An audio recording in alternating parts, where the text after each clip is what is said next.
Welcome back to Dynasty Dads. Today we are talking rookie QBs. It's not a whole lot of hype around this class, but they're still going to get drafted. So they're still going to be on teams. We're also going to talk a bit of news, and then we'll also talk a bit of strength of schedule for 2026 because it does matter. It does matter. You saw the Patriots, with the cupcake schedule, go to the Super Bowl and then look like they didn't belong. But I don't think anyone could have beaten Seattle in that game, but that's neither here or there. Speaking of Seattle, the first bit of news, JSN got paid. I believe it was today, 4-year, $168 million. Actually, I think it was yesterday, but It was yesterday, or maybe even Sunday. But yeah, got paid. We all knew that this was coming, that he was going to get paid. Where do you have JSN as your wide receiver? Is he your 1, 2, 3, 4?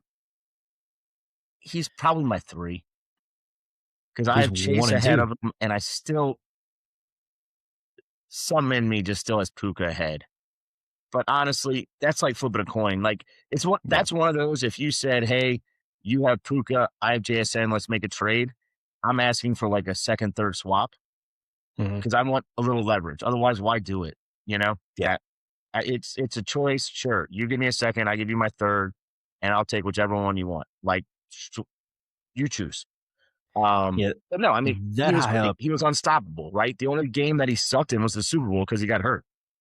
So, what else do you want from him? He's a stud. He gets the ball. He does good things with it. Donald loves him. Donald's going to be there. I don't know. There's not much to say. The OC could derail things, and we've seen it how many times last year in the past where having a switch to OC really messed you up. So maybe that's part of it. But right now, he's great. He's awesome. He got paid a lot of money. How does it restrict them moving forward? Who knows? They lost K9. How does that affect them? But the OC is the only thing that might worry me. Maybe. Fair enough. I mean, that high up, it's all about what is your preference. Yes, Chase and JJ are a bit older. Puka, he's got Matthew Stafford. Is it his last year? That's going to be the conversation every single year with him. And then what's the game plan behind him? Because QB play matters. And there's been a lot of talk when Matthew Stafford quits, so will McVay. So what does that do? And so I would probably have Puka at the very back of that tier just because of the long-term uncertainty. And that's why I had Chase over JJ 3 years ago, because I wanted Chase tied with Burrow. And we'd seen this past year with JJ and JJ, how that went and how it affected, Jefferson, who I really think is going to have a bounce back year with Kyler because it can't get much worse. But for sure. Not a whole lot of other news. The Falcons added another B Robinson. So be careful when you're doing trades or drafts. Be sure you are drafting the right Falcons B Robinson. It took maybe 30 seconds for Twitter, for all of Sleeper to be like, here's this meme from, I think it was this past year, where someone drafted the fucking wrong guy at the very top.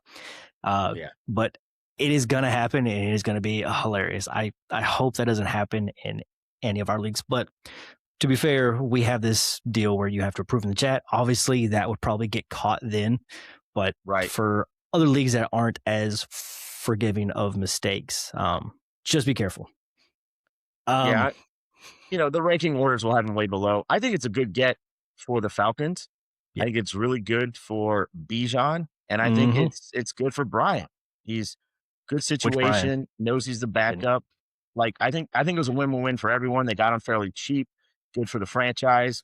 I'm a Saints fan, so fuck them. But I think it is good.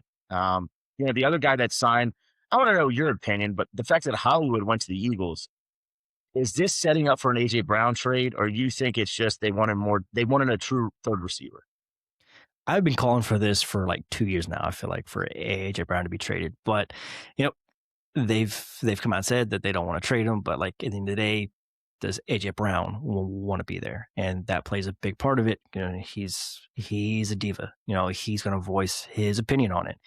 And there's been a lot of talks of a post June 1 trade. The main team that it's been linked to is the Patriots. So it'll be interesting to see what the Patriots do in the draft. If they take a wide receiver, are they still trading for AJ Brown? And if they don't take one, that points more of, hey, we're going to have this trade, after June 1. Which Hollywood, it could really be the third wide receiver on this team if AJ Brown doesn't get traded. And who was the third receiver for them last year? I know it's I forget who it was. Goddard. No. There was a third wide receiver that Jahan Dotson. So this could be more of like the Jahan Dotson replacement that didn't do a whole lot, but he was still on the field some. But I can see Hollywood doing more than Jahan Dotson. But he hasn't done anything in quite some time. But if AJ Brown gets traded, how much does that affect the Eagles? Do you want to roster Hollywood? Do you want to send a third or fourth for him? Just because he's going to be the second option. I'd send a third. If AJ gets traded, Hollywood's worth the third just because he's kind of a throw-in. But especially in this class, you never know.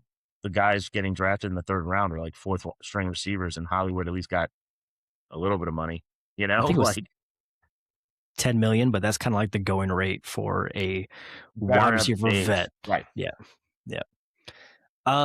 Next bit, Joe Flacco back to the Bengals. So if anything happens to Joe Burrow, you have someone that's going to target Chase 20 times in that offense. So if you have Joe Flacco, if you have Joe Burrow, I would go get the other Joe before the season starts.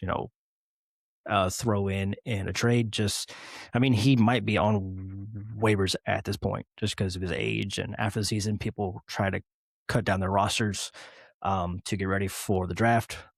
So if he's out there, I would pick him up because just like we saw this past year, backup QBs get playing time. And when they do, sometimes they're good.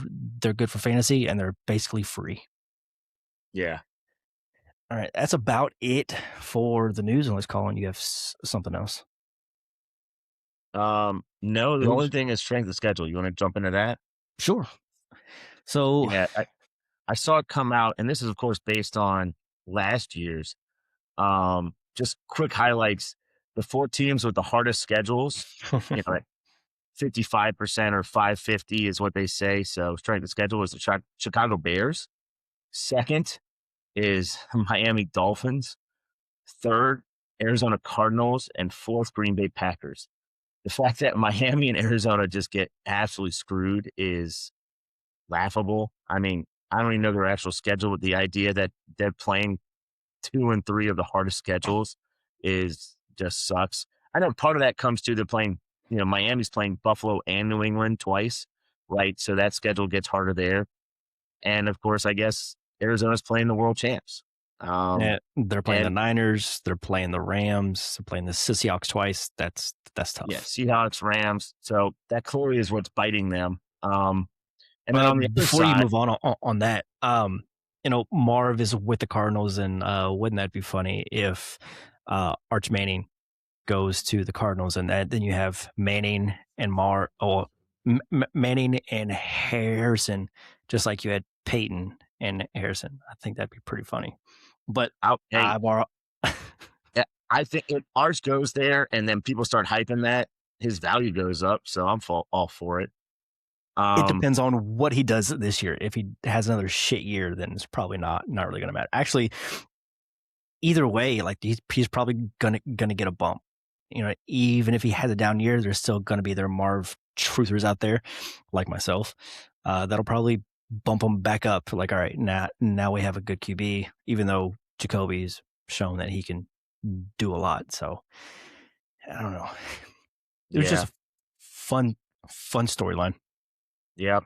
And on the other side, the easiest schedule is the Cleveland Browns, then the Saints, then the Cincinnati Bengals, which is interesting To see, of course, is Burrow healthy, but the fact that they have the third easiest and the fourth easiest is the Colts. And so, I mean, I'm excited with the Saints. I think I told you already that over under on wins is 7.5, and I've already bet it. I bet the over. We play because we lost to Atlanta the last week of the season. We went from having to play the Chiefs to now playing the Raiders. We went from having to play Cincinnati to playing Cleveland. And then we went from having to play, I forget the other one. It was like the Titans compared to someone else real bad. Like it was one of those things where it just worked out perfectly because we lost. We went from third in the division to fourth, which means we literally Chiefs to Raiders. We'd be an 8-point underdog to now probably a 2-3 point favorite, right? So just that alone made us a better chance and a better team.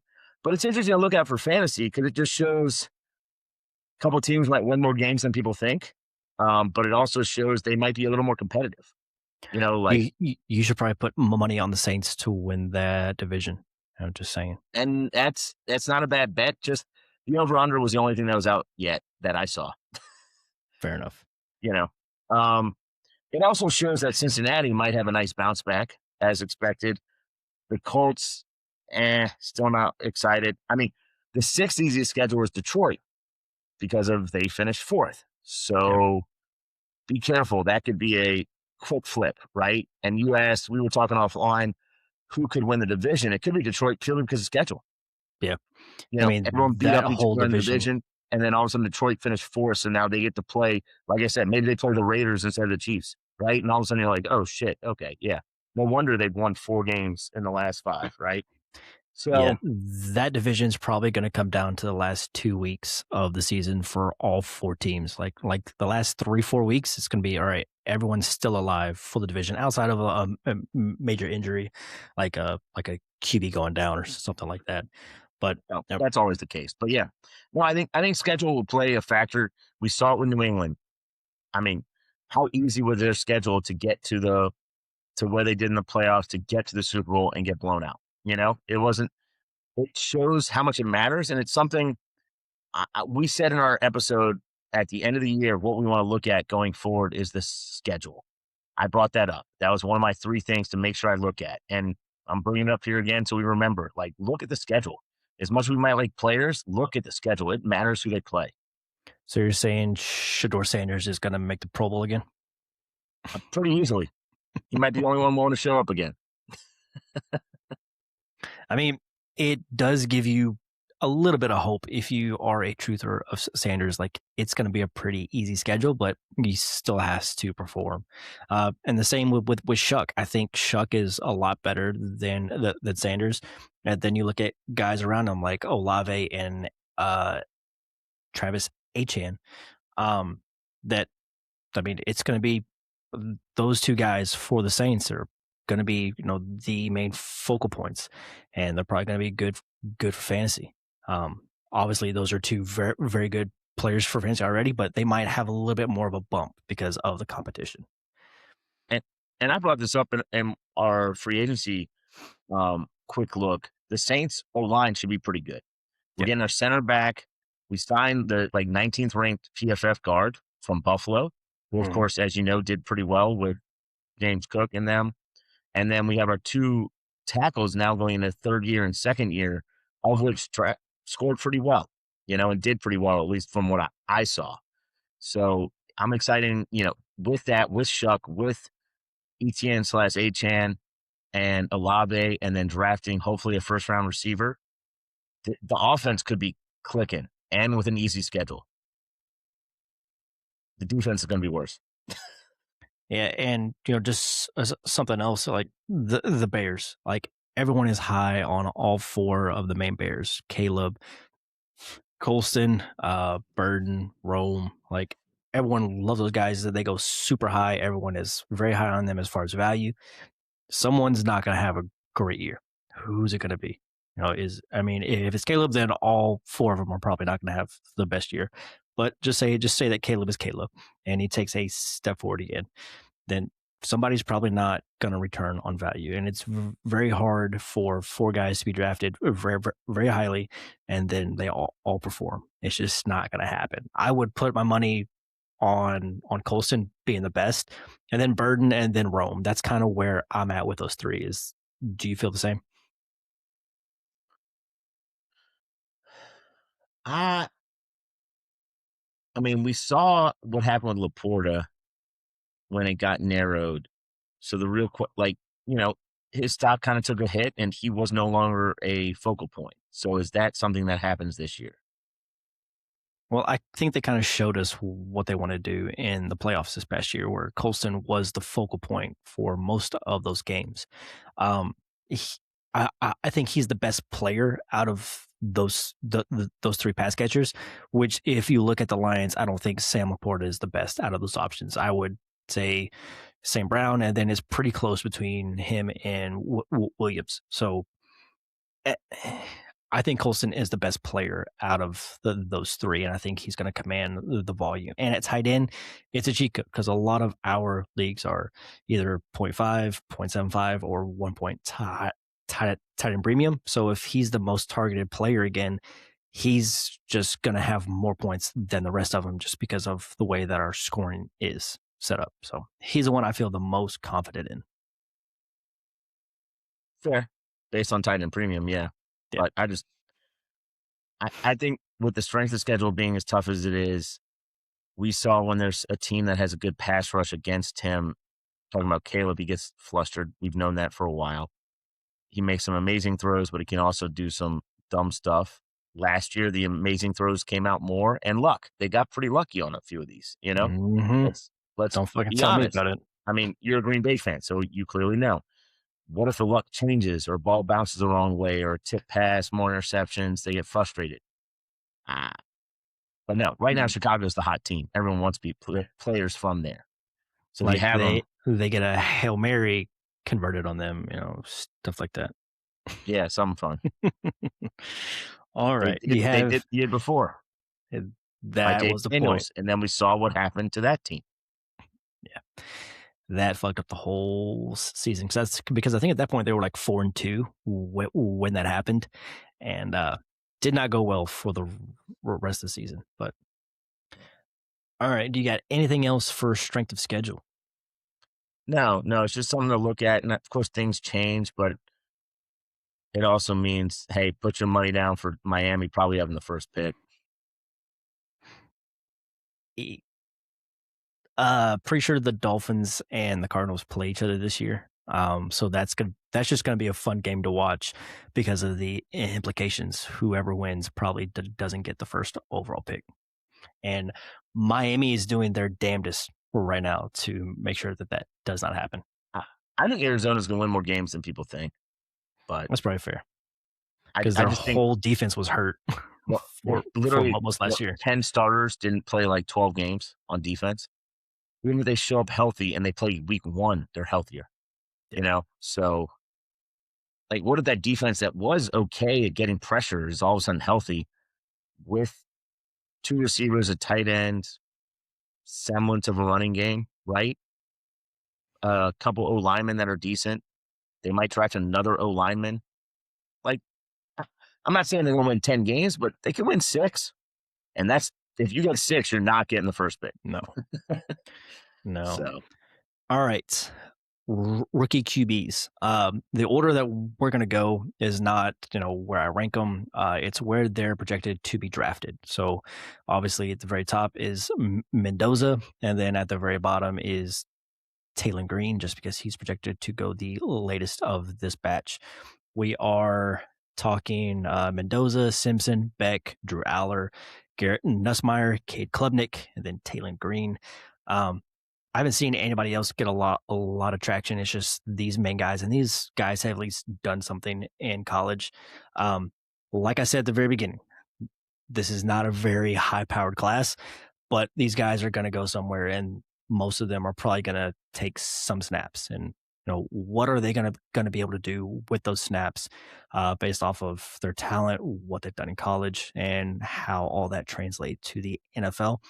The way that I guess you'd say scout players or the in incoming class. I've said this before. I go back and I watch every snap of the last season that you had, and if you were hurt the past season, then I go back and look at the year prior, and then I kind of go look at your stats from other years. What were the players that were there? Like, did you have a bunch of talent on that offense, and then they all get drafted, and then you're kind of the only one left.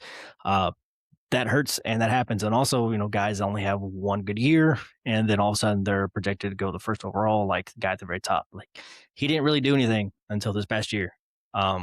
So you kind of have to factor that into it, but this year looked damn good. So let's get into it. The very beginning, Fernando Mendoza, Indiana, 6'5", 236. What I kind of do is I do pros and cons just based off of film. So my pros on Mendoza, I think that he can make every throw. I don't think there's any throw in the field that he can't make. He can go through a progression. I saw that quite often where he'd go to a second, third read.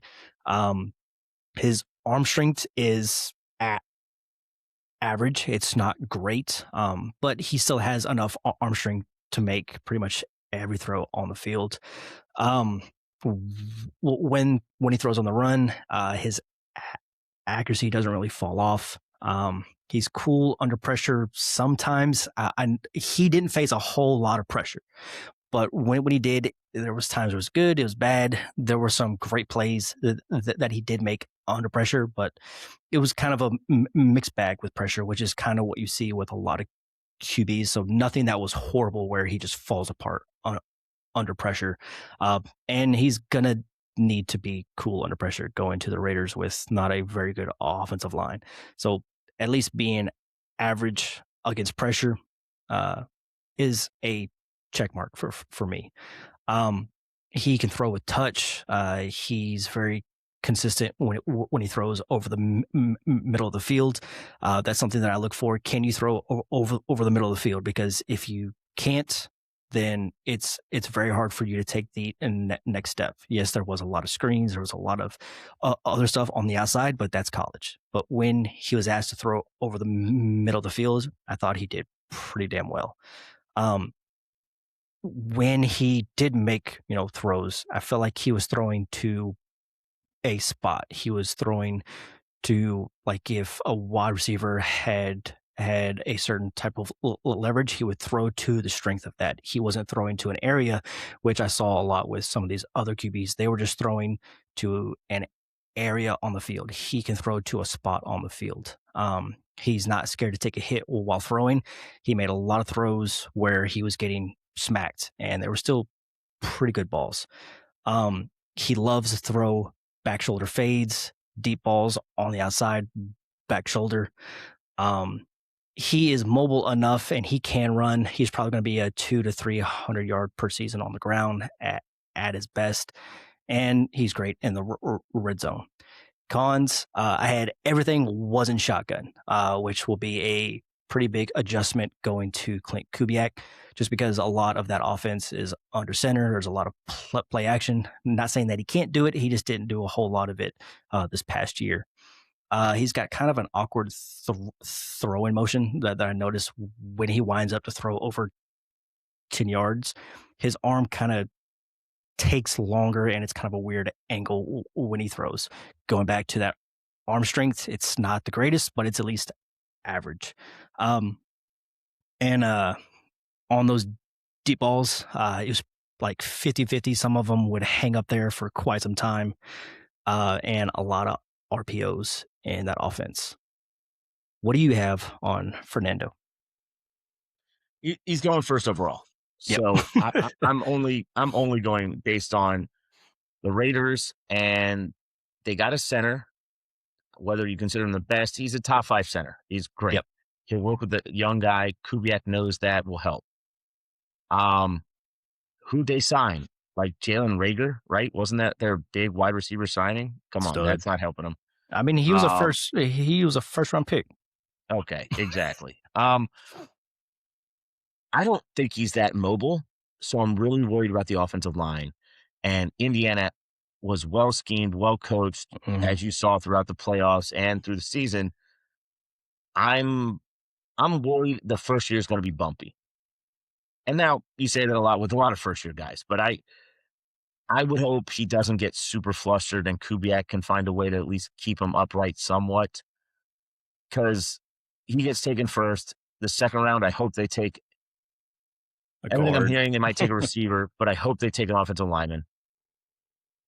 It's a little. It's going to be a process. Raiders have the first pick for a reason. I'm excited. I think he can be fine. Some ways he reminds me a little bit of like a Michael Penix, and the idea that the team aspect around him was quite good. Good O-line, good protection, pretty good receivers. And then we've seen kind of the pitfalls. He's not a runner. Mendoza maybe a little bit more.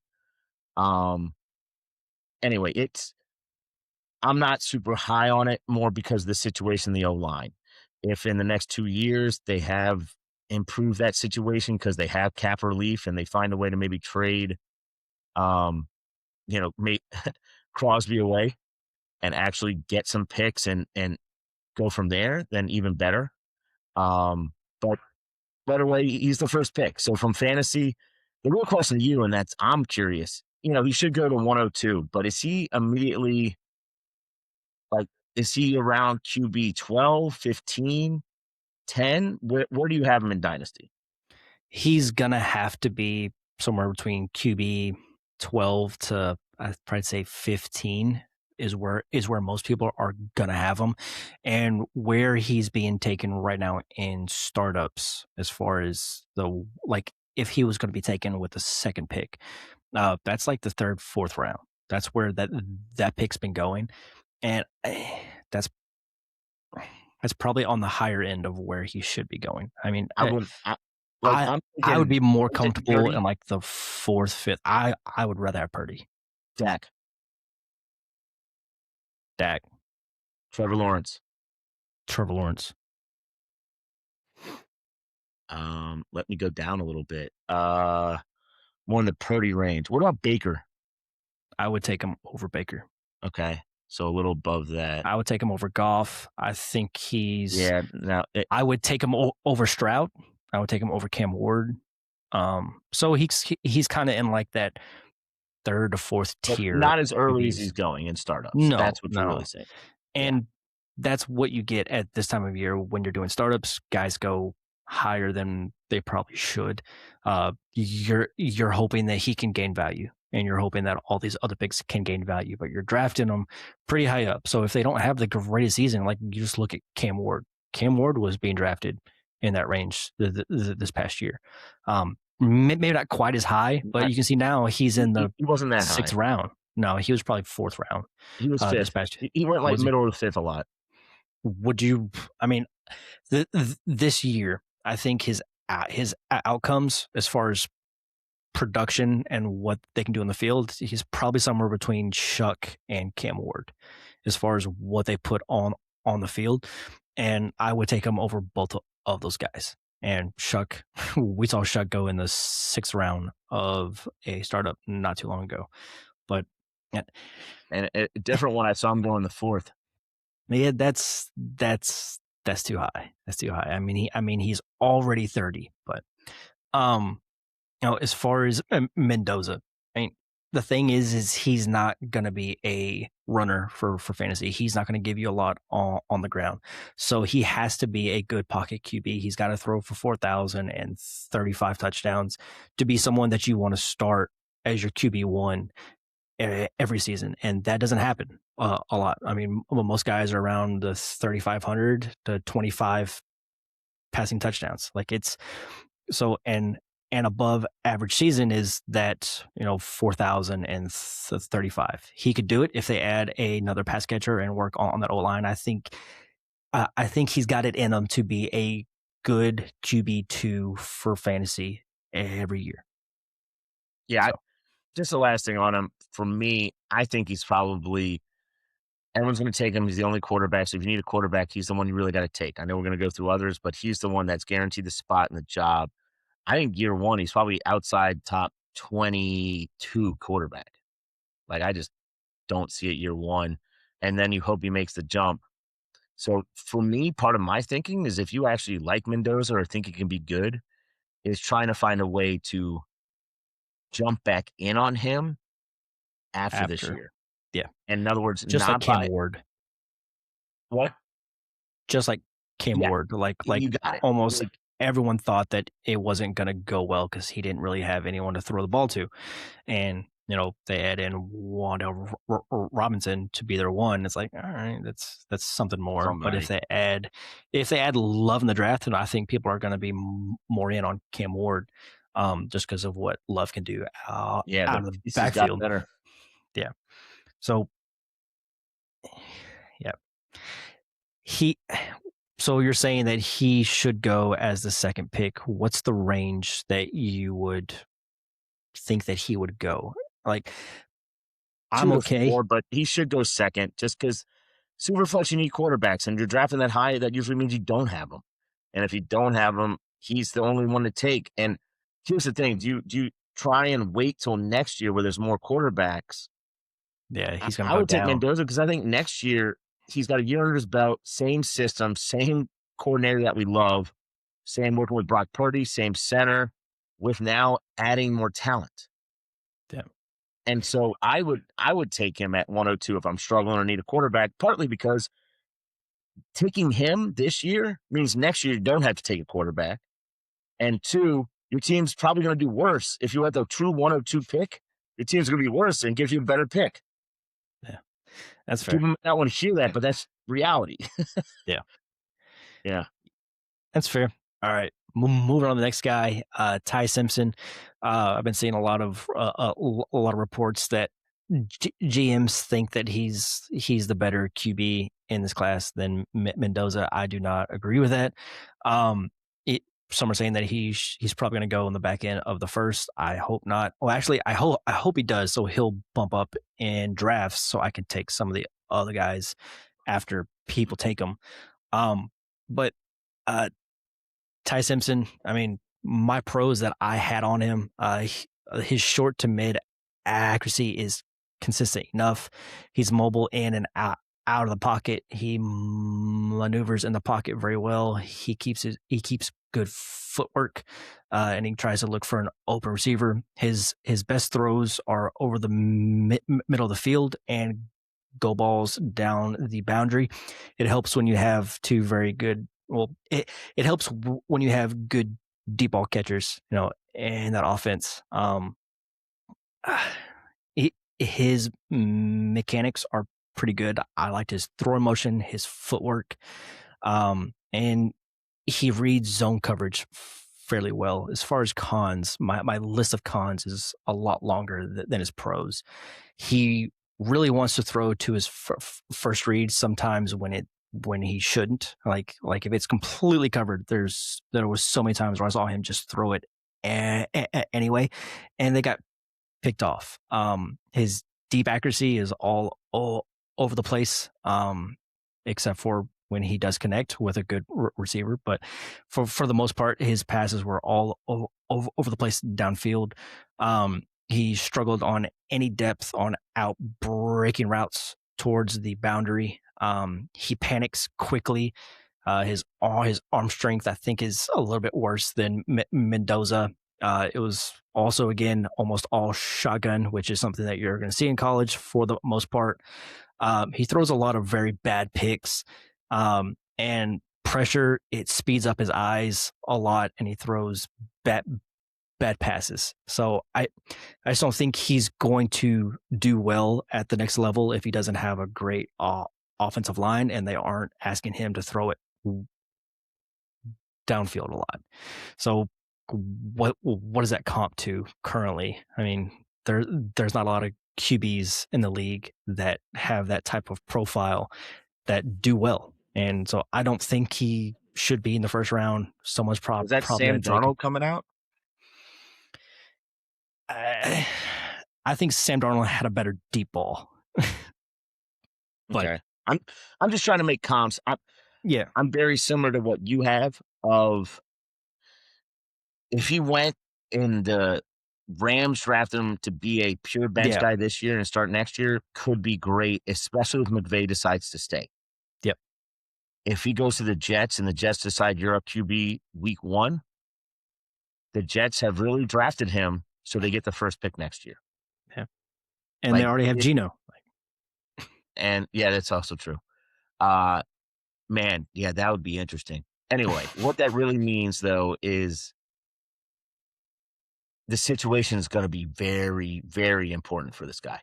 And I still think, based on every mock I'm seeing, he's going in the first, and he keeps going to the Jets.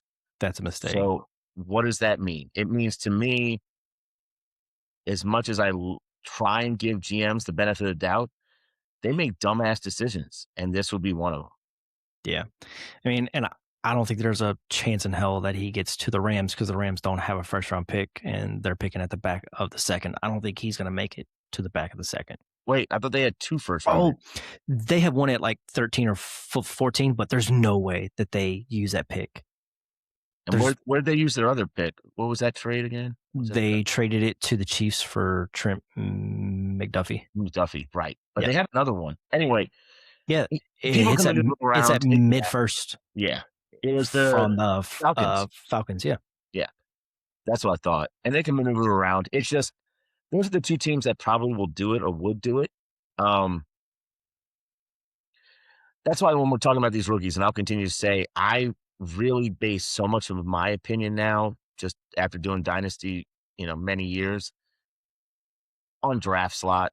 Like, if you don't go in the top 45 picks, I'll wait it out. Like, I don't need to have you. Yeah, if it's fun in the 3rd round, and I'm like, why not? Sure. But truly, these guys, even in Superflex, you got to be drafted kind of early to have a look. So much of it is draft slot and opportunity.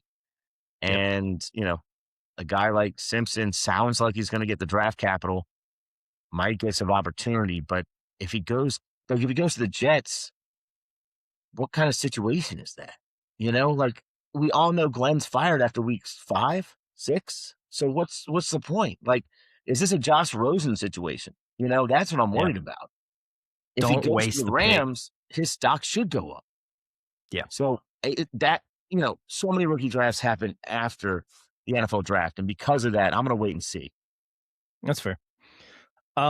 He would probably be my least favorite QB to draft just based on profile. And that's with all the other guys that we're going to talk about, because I think these other guys at least have a better profile. If they got the opportunity to start, I think they would do better, and they have better tools than Ty Simpson. Speaking of a guy that, that's Drew Aller. He's not next. Carson Beck, it's next. Out of Miami, 6'5", 223. He's got the build. Pros on Beck. I mean, how many years did this guy play? 6 years. But yeah, 8. Yeah. So he's got experience. But pros on Beck, I said he can put the ball anywhere he wants, just not consistently. He has special plays and special throws, but it was very inconsistent. Has all the tools that you would want. He can scramble for first downs and keep the play alive. Probably won't be a 300-yard plus rusher. Works through his progressions well. Consistently sees the second and third read. Cons, that was a lot of screens and RPOs. That was the first thing I noticed, is like, this does not translate well to the next level. He throws the ball into coverage a lot. He trusts his arm to thread the needle, and it just isn't consistent. He constantly puts the ball in harm's way and doesn't see other defenders that are lurking underneath. His deep balls for someone that I think that has a pretty decent arm, they kind of hang up there. He looks like he's trying to aim passes with his body, so he's throwing more to an area versus a spot. That's just all that I had on Beck. I mean, I think he's got a lot of experience, but I just don't think that experience is going to translate very well. But he's got all the tools. If he can go to a team that can have him sit for a year or two, I mean, he's probably going to sit for a year or two, just based off where he's going to be drafted. But like, if he goes to a good team that has a good history with QBs, like I'll probably say this a lot, but if like he goes to the Packers and he sits behind Love for a few years, like he's gonna learn some things. He's gonna learn how to protect the ball more. He's going to learn how to read better versus man and actually try to place the ball in spots versus an area. But one of the things that I've seen over the years is it's very hard to teach someone to be an accurate passer. It's either you have it or you don't really. And the mental side of the game is exactly what it is. Like, can you read a defense and do you know where to go with the ball? That's what most of this position is when it comes to, are you successful or are you just trash? Do you understand what the defense is doing and can you put the ball in the right spot? Those two things. But what do you got on Beck? So I'm going to take the fantasy angle on a lot of these guys at this point. I talked about both of them probably going in the first round, talking about Mendoza, Simpson, Beck. One of these guys might go early in the second, and we're not even sure which one. If it happens, I don't think the draft capital is going to justify really getting excited about any of these next few guys. If you like one, fine, take them, but you can probably get them in the third round of your rookie drafts, third or fourth. I don't necessarily, looking at the list, I don't necessarily see anyone that is truly a threat on the ground other than Green. So the upside is probably limited. A lot of these guys need some seasoning, so we're probably immediately backups. And it's part of it to me is what kind of trade value or hype do these guys have? And I think Beck, Aller, Nussmeier, Klubnik, Green, there isn't much hype. Something needs to happen to build that, to get them excited, to get you excited for them. So the idea that you could trade or they have value is small. So I guess talking specifically about Beck, he's probably a third rounder at best. If he goes in the second round, then his value will go up. But right now, I don't really see it. I think as a true quarterback, he's got experience. Teams trust him. He's made the playoff. He was at Georgia. Like, there's a lot of positives, but he never made the jump. I'm gonna say that same thing with these next four guys. They never made the leap that everyone was excited about, and because of that, I think their value is actually deflated. So, for fantasy, it's going to be hard. Like, if you draft Beck, it's going to be hard to trade someone like that, in my opinion. Like, he's going to really have to show it and probably show it for a full year, and I don't know if he even gets a chance. So, if you have him, he's probably going to be on your roster the whole time without much opportunity to trade. And if he does get a start here and there, at best, you probably get your third back. So I would look at it that way. And I don't want to forget that, Beck, Aller, Nussmeier, like going into this past season, a lot of these guys, had hope for the first round for this year, but the season didn't go the way that a lot of these guys or pretty much anyone anticipated, because there was a lot of hype around these guys before this past season started, where a lot of these guys were projected to go first round just based off talent and what they had done in the past. And this season didn't go well for a lot of these guys. So they have it in them to do well. But a lot of it is going to come down to where do you get drafted and what kind of shot do you get. But the fact that all these guys have shown something in the past that says, hey, I can play this position at a high level. But there is hope for all these guys. It's just not a lot just because of where they're going to get drafted this year.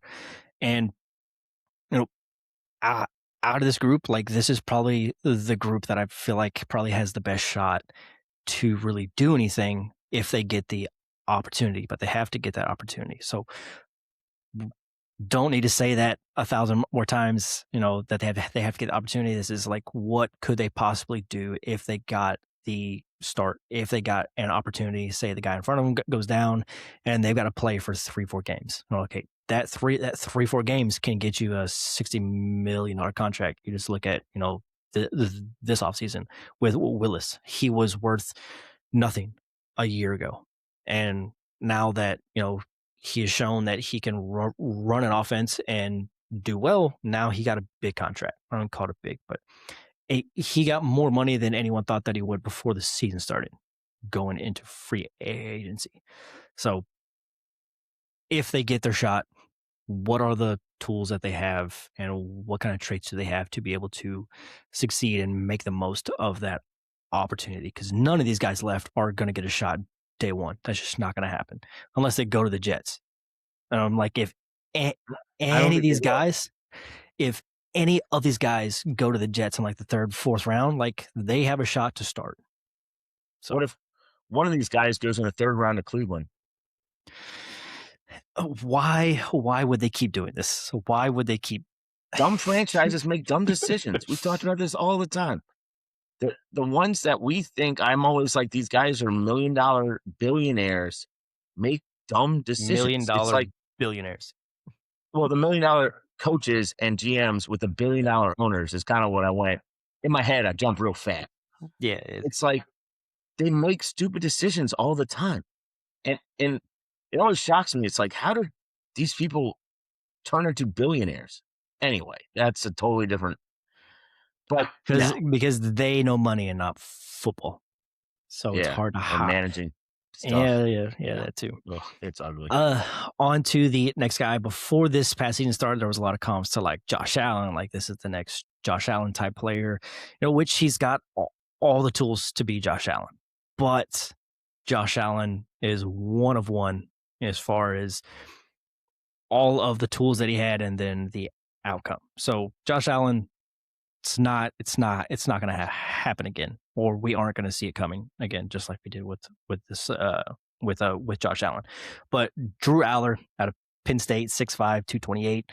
The pros that I had on him from film, he has a cannon for an arm. His best ball is the deep ball. He has this sidearm that he throws a lot, and it's fucking nasty. He has all the tools that would allow him to be successful at the next level. He has above average mobility, extending plays, and picking up yards on the ground. He loves to push the ball downfield, and he has a lot of special plays and special throws. Cons, he tries to throw off platform a lot, and his accuracy doesn't really hold up on those off platform throws. He watched a lot of Aaron Rodgers probably growing up and seeing all the throws that he made. He's like, I'm going to do that shit too. But it doesn't work for everyone. When he is under pressure, his accuracy does fall off, and he does seem to panic. Every ball is a piss missile or it's a loft. There's no real, in between. When he tries to throw a touch, it doesn't look natural. He never looks like he's throwing to a spot. He always looks like he's throwing to an area. So the kind of the accuracy concerns. But as far as all the tools, he can run, he can throw, he's got a cannon. I mean, start there. I mean, those types of players don't come around very often. Like you look at Joe Milton. Like, yeah, he's got a cannon for an arm, but he really hasn't gotten a shot yet in the league. I don't know if he will ever, but like that's the kind of player that he's probably going to be. Like he has to get some sort of opportunity to show off his talents.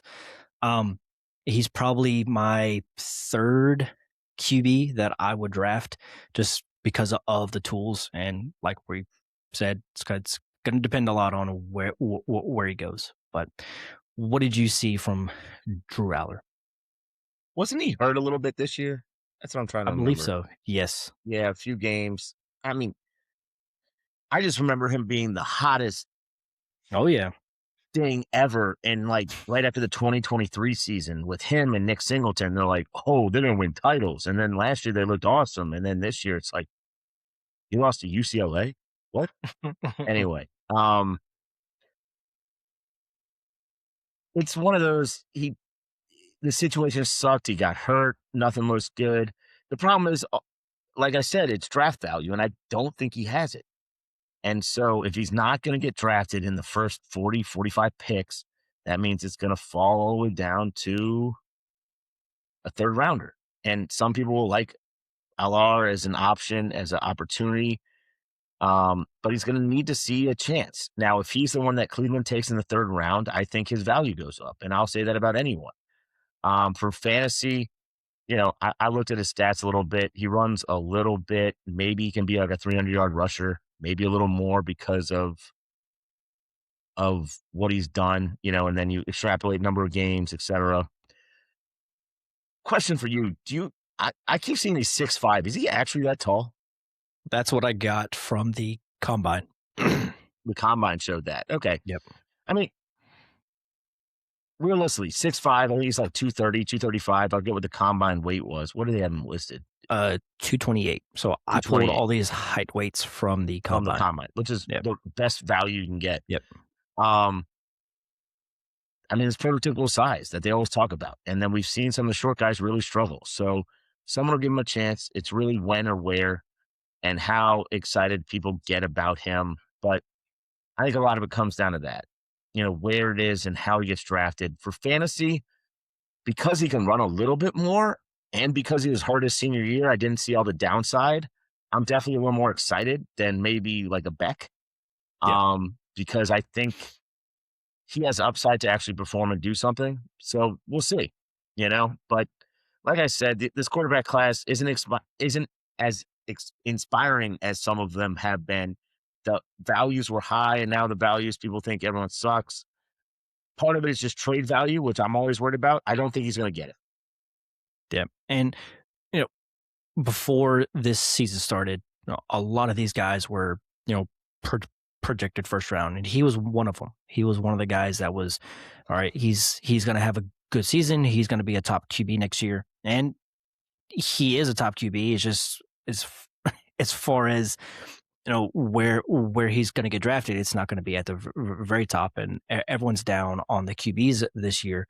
But before the season, like, he was projected to be a first round QB. So that thought is still out there. So I wouldn't be shocked if he's, with the injury, a team will take a chance on him in like the second or third round, which, I'll take a shot of him in the third round of our drafts. A lot of these guys I'm going to be okay with taking in the third and fourth round.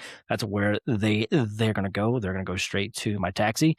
And if they ever get a shot to play, that's when I will be watching, just because that's when you can cash in. That's when either they're going to take a jump where you see, okay, he can actually do this in this league, and then his value is going to skyrocket. So that's what a lot of these guys are, is if they ever get a chance and they perform, their value will skyrocket. So compared to guys that you're taking in the third and fourth round of the drafts for Dynasty, it's a scratcher. Is it going to be worth anything? Is it not going to be? That's just what you are going to be taking. And I'm fine with taking those types of players in these rounds, because in the third and fourth round, that's what you're trying to find. You're trying to find someone that can easily gain value. That's why I was drafting a lot of Fannin last year, because he was going third, fourth round. And it was just someone that I saw on the tape. Okay, I like this player. And then he jumps up. And, that doesn't happen all the time, because they're in the third and fourth round for a reason. So in that range, it's just, okay, what players did you like their tape? Because their tape is probably going to be the biggest things that are going to translate. Can they actually play ball? Not what school you went to, not where you were drafted. It's can you actually play? But would you take, I know we're talking about all of them, and I'll ask it now. Would you rather have Milroe on your bench or these guys? I would probably, at this time of year, Milroe's still with the Cowboys. I think this is his last year with the Cowboys, right? Yeah, that was Milton, Joe Milton. Oh, you said Milroe. Milroe, of course, is the rookie from Alabama last year that went behind Sam Darnold that people were a little excited about, right? But it looks like Sam Darnold had a good year. They won a Super Bowl.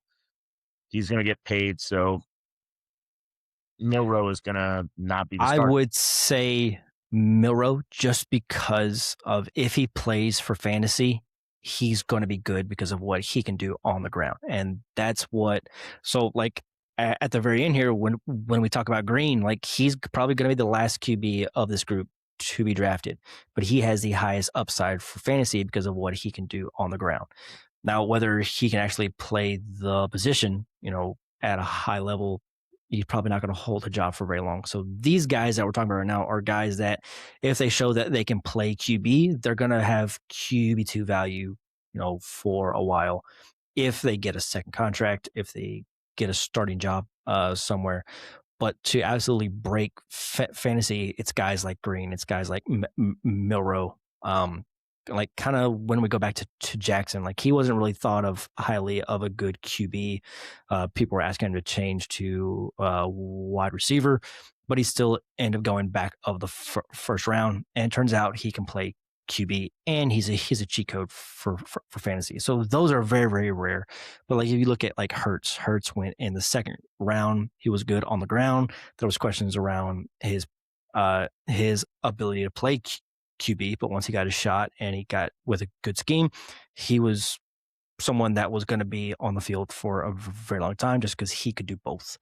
But it helps if you can actually play QB and take care of the ball and go through reads. Like if you can run, it's great for fantasy. It's the other part that will give you the longevity of a Jackson or Hurts. So I would probably take Milroe over all these guys just because of the potential of a absolutely game breaker for fantasy. Now Milroe, we already know he's probably not going to start for probably another year or two unless he gets traded, or something happens to Darnold where he's thrust into starting. With these guys not knowing where they're going yet and what kind of shot that they're going to have, probably a few of these guys are going to get on the field before Milroe. It's just probably how it's going to go. So do you want to cash in early with these guys and get a second or a third back, or potentially have a QB2, or do you want to shoot for a guy that's going to be a QB1 if he can be good at the position combined with what he can do on the ground? My philosophy is always freedom. I don't have enough bench spots to fill all these guys. We have taxis. Even with my taxis, we discussed it. I take a lot of my shots on running backs, the tight ends last year. So I have a good number of shares of all the guys we like that have some value. Yeah, that's where I'm at. Another guy that was thought of maybe a first round pick before the season started, Garrett Nussmeier. I know we had talked about it before the season started, like, oh, what if he goes to the Saints next year as the QB1, because I think it was his dad was on the Saints. So like, just to talk about it. But he was another guy that had high hopes going into this year, didn't really pan out. 6'2", 223. That's from the combine. He went to LSU. My pros that I had on him is he can absolutely rip the ball. He's got a cannon. He moves well in the pocket. He steps up to avoid pressure well. He's not scared to take a hit. He has a gunslinger mentality. He's not scared to attempt any throw. His best ball is the deep ball, not under pressure. Cons, accuracy was a big issue, and under pressure and on the move, it really took a big dip. It seems like he wasn't really on the same page with his pass catchers. He forces the ball into danger more than ideal. He doesn't progress to his second and third read enough. A lot of his passes into traffic absolutely have no chance. They're very low passes, and the way that he threw the ball, it just looked like he was just trying to get rid of the ball, but give his guy a chance at the same time when he shouldn't have. And he throws back across the field, and shocker, it doesn't work very often. But I think that he's probably my fifth guy that I would take. I mean, he don't want to compare him to Brett Favre, but the way that he played was a lot like Brett Favre. But he just played with, caution to the wind a lot. Yeah.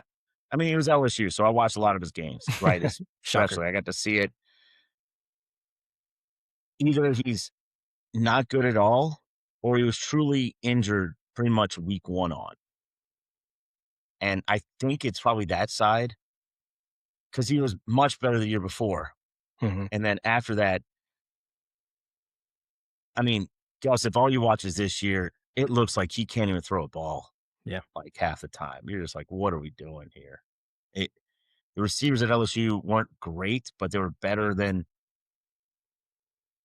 it all went to shit quickly, right? As we saw.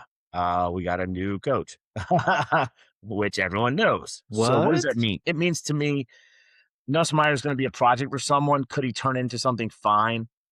Being an LSU fan and watching them here, it's, I think if you talk to people here, be like, yeah, whatever, maybe turn into something. If he was truly hurt, maybe he can. If he wasn't, he's going to be the guy on your taxi squad for 2 years that you move off when another QB or third round wide receiver shows up that you like.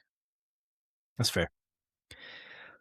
Probably my, let's say, second or third favorite QB was Cade Klubnik, Clemson, 6'2", 207. Kind of a smaller build, more of like a Brock Purdy type build, but just a bit taller. My pros that I had on him, he has a natural ability to make off-platform throws. He can make any throw. His accuracy felt natural. He loves to throw back shoulder fades at any distance on the field, and he's damn good at it. Whether it's short, medium, deep. He can put the ball wherever he wants. He's one of those that's throwing to a spot versus an area of the field. He's mobile in the pocket. He can extend plays and pick up yards as needed. Throws with anticipation and trust of his pass catchers. Cons, he doesn't have the strongest arm. He does speed up some throws, which leads to inconsistent accuracy. He has a very short internal clock. He doesn't get to his second and third read very often. He's quick to pull the ball down and run and try and move in the pocket. And pressure is his worst enemy. But as far as what he can do as a thrower, he was probably my favorite thrower of the ball as far as where he can put it. And I mean, you brought it up before about where the hype was. Klubnik versus Nussmeier was who's the favorite to win Heisman going into last year. And we saw how that ended. And LSU and Clemson had awful statistical years.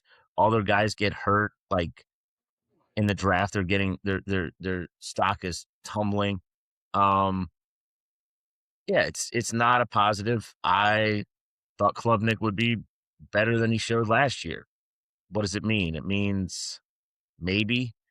And I've said it before. It really comes down to where they get drafted, what round, what teams have plans for him. Is he actually the backup, or is he their third stringer? Is he the taxis? Is he the NFL practice squad guy? So, if that's the case, is he worth having on your team? Klubnik himself, I felt Clemson probably had more talent than they showed up last year, especially on the defensive line, but they struggled scoring too. The team as a whole fall apart. I don't know if Dabo's going to be long there, even though he signed an extension to like 2050. So we'll see what happens if they want to buy him out. I don't know. I said it about 3 of these guys, so I don't want to keep harping on it. It's just where they get drafted, which seems like all these guys are and maybe 1 or 2 in the third, and everyone else in the fourth, fifth, sixth round. They aren't necessarily the most mobile or athletic. So fantasy wise, do they even have that much upside? Yeah, we did a Devy startup this past year, and we did a separate draft for Devy players. I just want to read you off where some of these guys went. So Garrett Nussmeyer went at the 110.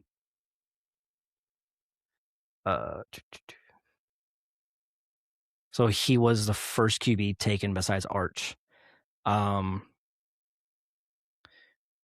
don't tell me he was the only one. Ty Simpson went at the 504. Where did Klubnik go? Klubnik got to go early. Klubnik went at the 202. Yeah. Drew Aller had to be early. Trying to find him. I don't know if he was drafted. Mendoza might not have gotten drafted. No, he was not drafted. Yeah. Aller, Nussmeyer, and Klubnik all had to go. Beck probably went too. Drew Aller went at the 112. There you go. This was in a spreadsheet, and it was long ways, so I'm having to go back and forth. Did you do it with kickers? We had a separate draft. It was reverse order of the startup. That's what everyone voted on. No, how do y'all keep the prospects? So I've got a spreadsheet that has everyone's rosters as far as players that they drafted.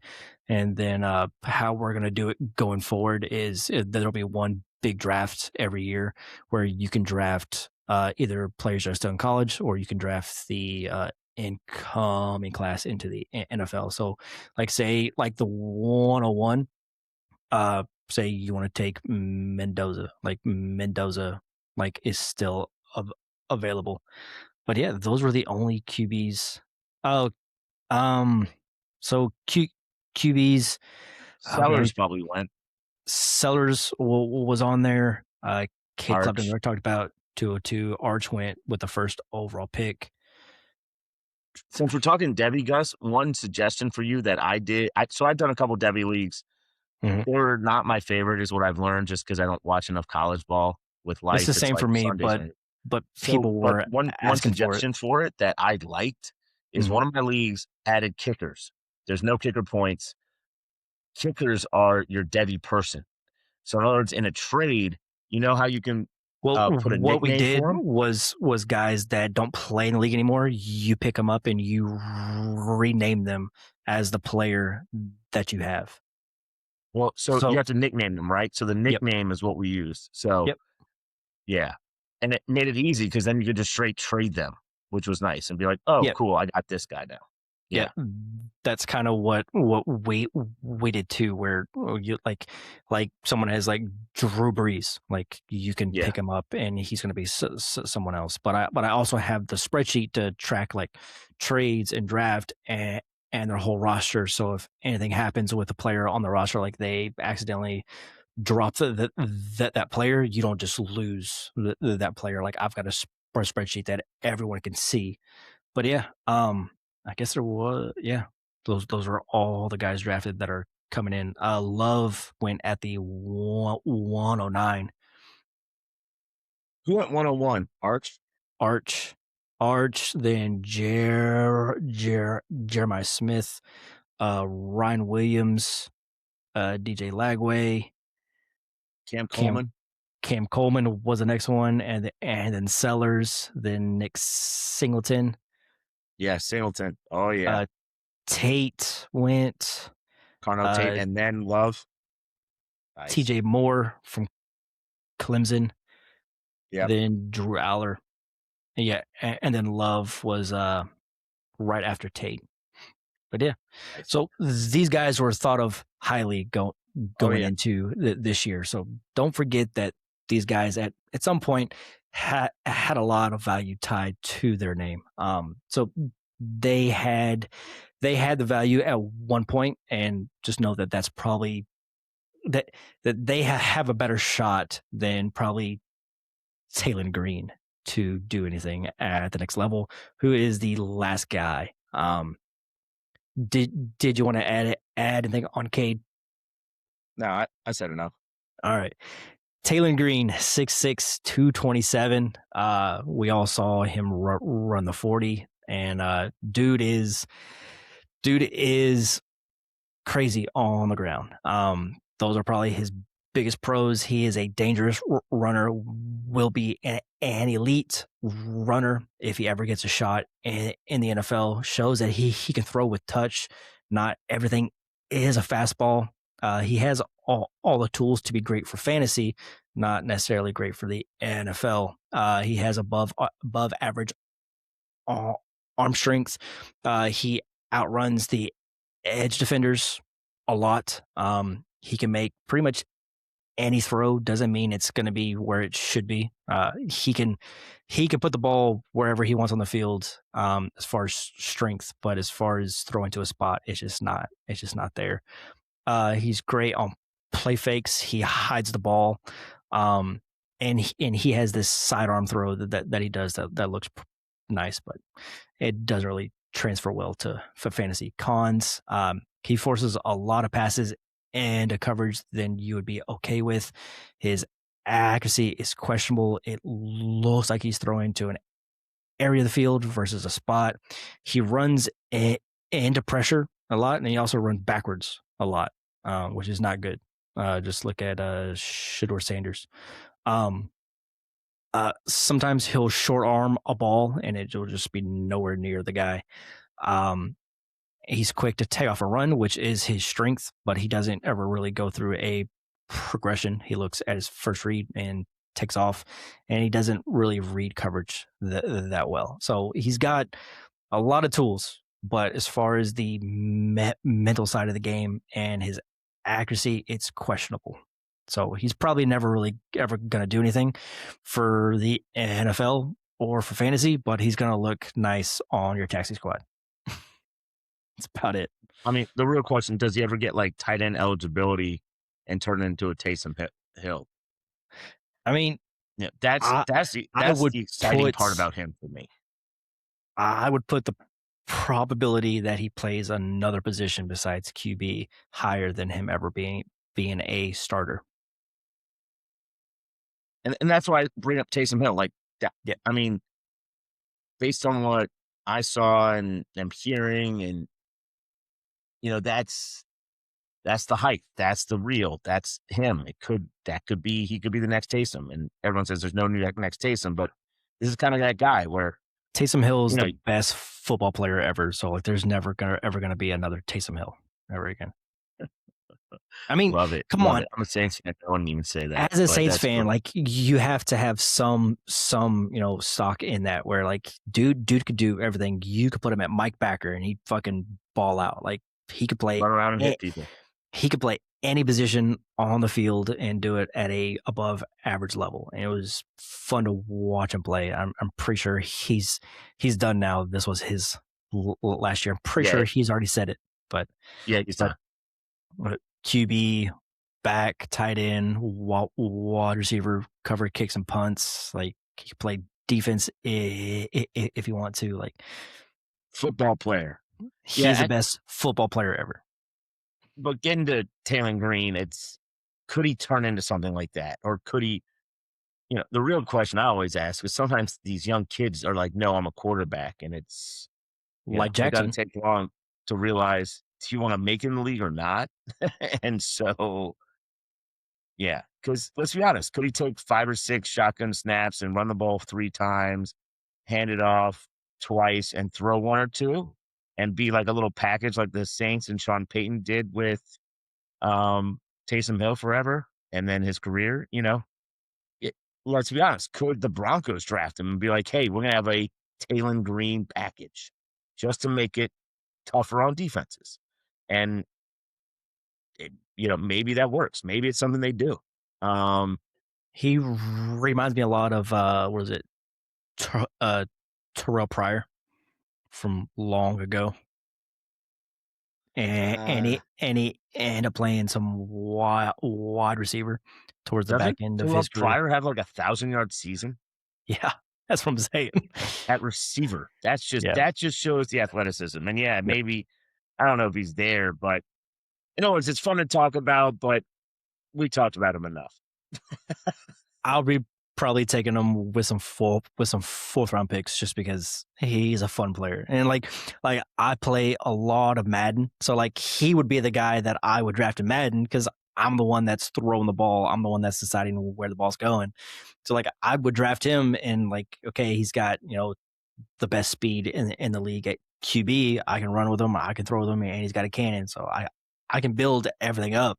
But from an NFL perspective, like that's a lot more difficult to do. But so like I told Vince that I did a Jets rebuild and I took Green as my QB just because like I could get him super super late, but yeah, any fucking way. But in Madden, if I do one as the Jets, I have to relocate every single time because every fucking game it's pouring down rain. And I just can't fucking do it. I just Is can't that fucking really do what it. it is? Yes. In Meadowlands, it's always raining. I mean, it's That's always fucking so raining. funny. Oh shit! And the way That I don't and the even way realize. and the way That that is fucking so Madden funny. does like the heavy rain games, like everyone's slipping and falling. You can't see No one fucking catch it.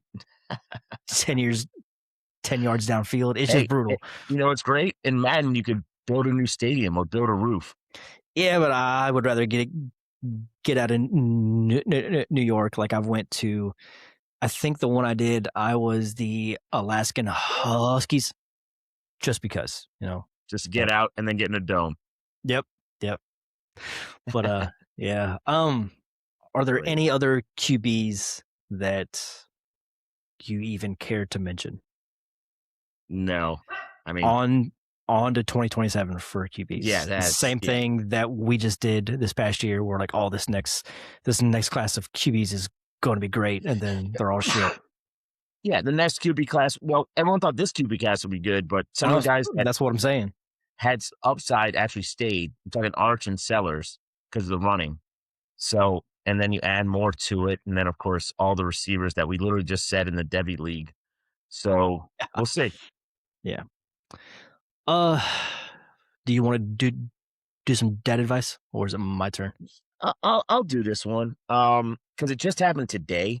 Mm-hmm. As your kids continue to get older, they have more and more opinions, and you have to deal with it. And sometimes they can be stubborn as us fantasy players, which means we think our opinions are always right and the best. And one thing my wife and I have agreed upon is sometimes there needs to be consequences. And so my son is going through swimming lessons. He is 4. He refused to get in the pool today. We literally drove him to swimming lessons, and he refused to get in the pool. So when we get home, he eats a little bit of dinner and is like, I'm ready for dessert. No dessert, kid. That was not on the bath. Yeah, straight to the bath. Probably the earliest bath he's gotten in 2 years. And he's asleep already, which, up and down, like sometimes he's laid up. But anyway, providing and making consequences will have him learn some lessons. And I think all parents need to have that. And this is one of the best examples because it literally happened today. Yeah. My daughter will fight me to the end of the earth not to do something, and she doesn't care about the consequences. She's like, all right, cool, whatever. So that's another side of it. And it's like, I don't want to swim. All right, well, you get no dessert. Okay. like she's gonna be a fun one. I can already tell. But yeah. Yeah, like when my son loves to throw stuff. He just can't get enough of it. And I tell him, look, stop throwing this. And then he throws again. I'm like, all right, well, you just lost it. It's mine now. And he'll cry and be upset, and then go try to find something else to throw. I was like, all right, now you're gonna go sit down somewhere for a while. All right, you can sit there for a while and not do anything at all.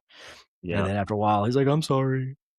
But like, yeah, you can't you can't just let them do everything that they want because they have no idea what they are doing. And also, it doesn't really set them up for when they get older, when people are going to tell them that they can't do things all the time. I mean, if you go to work, you tell your boss, I ain't fucking doing that. All right, bye. You're fired.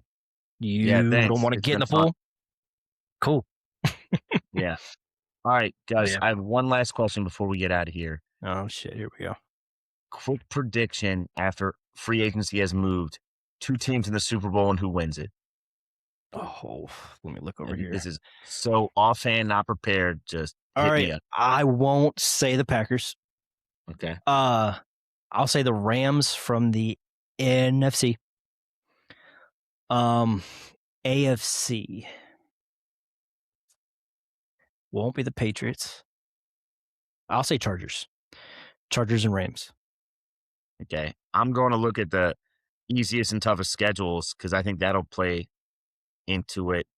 And all right, you ready? You're gonna hate it, but we're doing it, and assuming they get there, I'm gonna go Detroit versus Houston. Houston? Whew, they have an easy schedule. Houston? Have you seen their defense? Okay, so once they get to the playoffs, they're gonna have to go through the Bills. No, they might be at home. That's what I'm saying. Yeah, but they have to make it to the Super Bowl. Like they're gonna have to go through the Ravens. They're gonna have to go through the Chargers. New England's gonna have to go through the Broncos. New England's gonna have to travel to them. Denver lose to KC, then KC loses to Houston. KC is not going to make the playoffs. Stop. Don't make me do this for a second year in a row with them. All right. So the fucking Broncos, Chargers, Patriots will still probably make the playoffs. The Bills will still probably make the playoffs. Hey, I'm just going off of quick thoughts and a little bit off the wall because it makes it fun. I think the Chargers are going to be a fucking problem this year. They have a tough schedule. 9th hardest. Okay.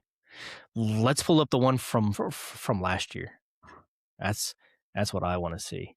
What? The 2025 strength of schedule. Ooh, based on the previous year? Yep. I mean, New England was like real easy. We know. Okay, that's 2026, you fucking dumbasses.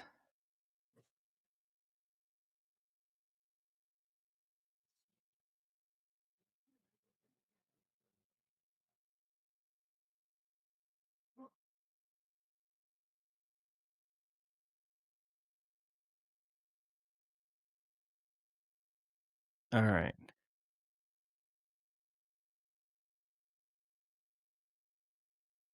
Why does it give me that shitty ass fucking screen? Oh.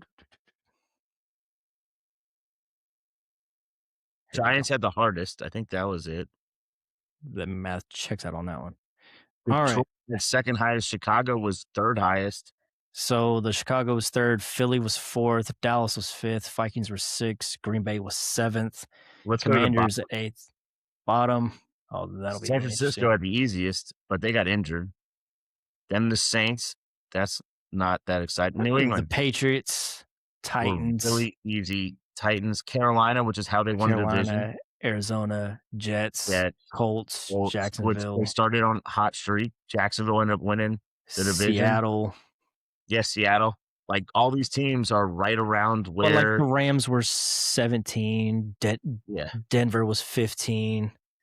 Chargers was 12. KC was 11. Pittsburgh made the playoffs at 10. Baltimore at 9. That kind of fell apart. But like Green Bay made the playoffs at 7. Philly made it playoffs this year at 4. Yeah. Philly made it at 4. The Bears at 3. The Lions almost made it at 2. So like strength of schedule, yes, it does matter for overall win numbers, but I'm so good with the Chargers. It matters on who gets a bye. I think it does. And the Chargers and Rams are kind of like towards the middle to higher middle of strength of schedule, where it's going to be tough, but like they're still towards the middle. I think the Rams are probably going to easily make the Super Bowl from the NFC side, and I really like the Chargers. So you really like what they did with their defense then? The Rams? I mean, that was their biggest weakness was their cornerback room, and they went and traded for Trent McDuffie. And they signed they signed who's the other another cornerback corner. Was that they signed the one, was it Flott from the Giants? Is that who they got? Who's the other cornerback right they got? now? I can pull up all the Rams signings. Yeah, it won't take long. So the Jalen Watson. That's who from where? I want to say Bucks, but one second. I thought there was a better sign. Chiefs. So they got both from the Chiefs. So they got Watson from the Chiefs. I thought they got a better cornerback. But anyway, no attack that position, and they did. They just went at it. Yeah. Which one of my questions still with their team is, do they get in some O-line issues? Because they haven't really addressed it recently. Too recently? Well, probably with that 14th overall pick when they can go tackle or guard. I've been hearing that because Havenstein has been starting for them, 11 years now? He's been good. He's been solid, above average, right? Every year. Mm-hmm. But I've been hearing he got injured a little last year. I've been hearing they might find his backup / replacement that they can always slide in the guard.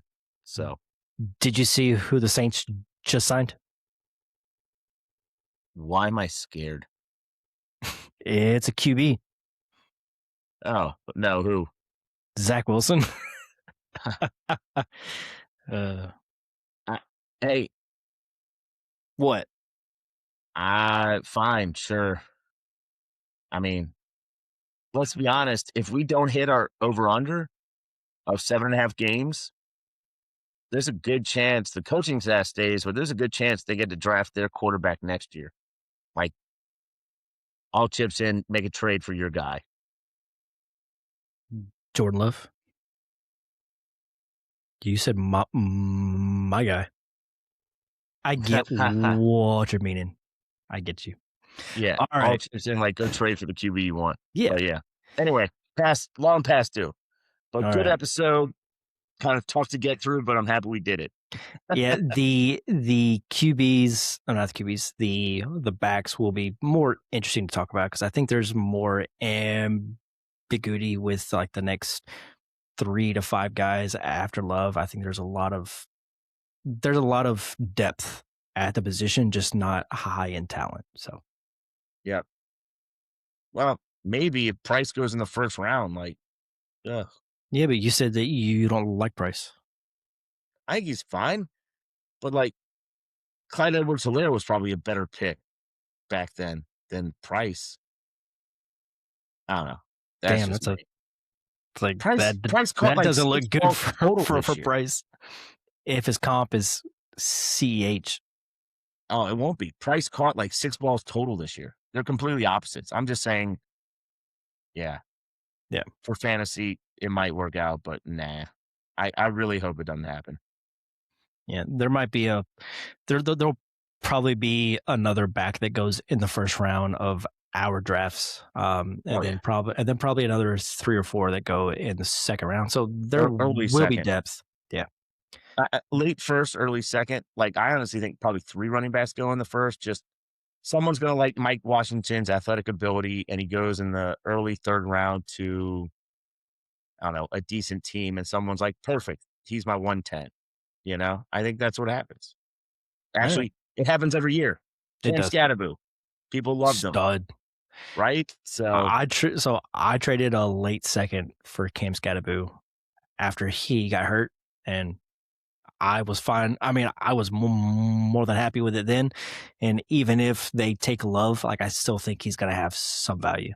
But hopefully did we talk about take Love half an hour ago? Francis making dumbass decisions. Wouldn't that be the dumbest thing ever? Go get a wide receiver. Go take Tate at 4. They need a cornerback or a safety. if you want to go receiver, that's a better choice. Like there's a running back, Scadaboo and Tracy are probably a top 12 backfield in the league. Yeah. Like when you compare just like, because of Cam, but yeah. You know what I'm saying? Like truly, that it's just you're up there that high. If you don't love someone on your team, the cornerback may not be worth it. The linebacker wouldn't be worth it. You've already gotten your pass rushers. Maybe you'll get the best tackle in the league. Who, in the draft. The two that I've been seeing is either they take Styles or they take Tate. If they do that, whether you say, oh, well, but I mean, that at least helps. Getting a running back is just. Yep. I mean, you already have 3 in Dart, Cam Scadaboo, and Tracy, because Dart, he's going to run. So, I hope he doesn't go to the Giants because that messes up a lot for me. Oh, it'll screw over your Cam shares right away, and it'll screw over my 101 shares right away. Yeah. I think I've traded away my only 2 shares of the first overall pick, 1 to you and 1 this past week. So I think I'm out of the first overall picks. Yeah. I might have 1 left, but I mean, if you have the 1-on-1, I think you're hoping he falls to 7 and goes to Washington, because if so, you're rocked up. If he goes to the Titans, I still think it's a pretty good spot. Yeah. I would go Commanders, Titans, and then after that, hopefully he falls out of the top 10 and goes to a good team. I mean, where could he go? Dallas? I mean, they just gave Javonte. It's Jerry, baby. You think Jerry cares that I gave that money up when I can get this free? They could go to.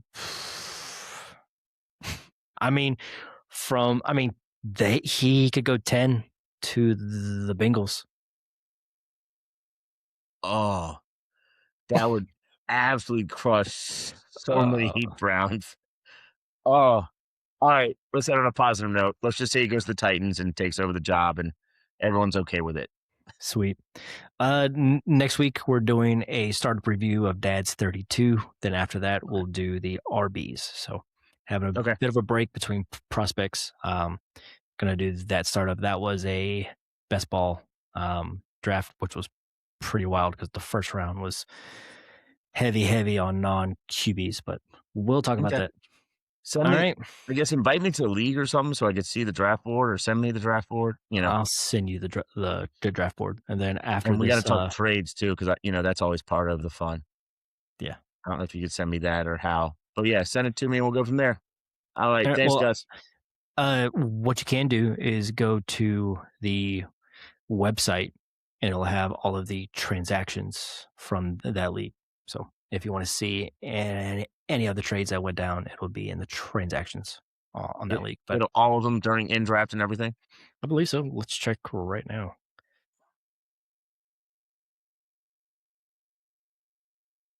Go to league.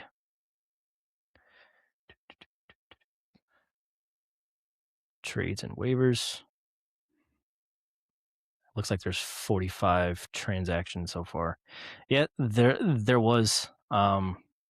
You can see there was a trade, a 4th for a second, well, a 4th and a 7th for a second. I think those were So a startup 4 and 7 for a second, that probably wasn't great. There was a second. There was a first that went for another first, second, and a rookie second, and then another startup first. So you can see it. I mean, it's not perfect. Let me see. Gotcha. You can't see what pick it is, unfortunately. So yeah, I might just invite you to the league so you can take a look at it. All right. Well, let's get out of here. Long as that advice. All right. See you guys. Bye.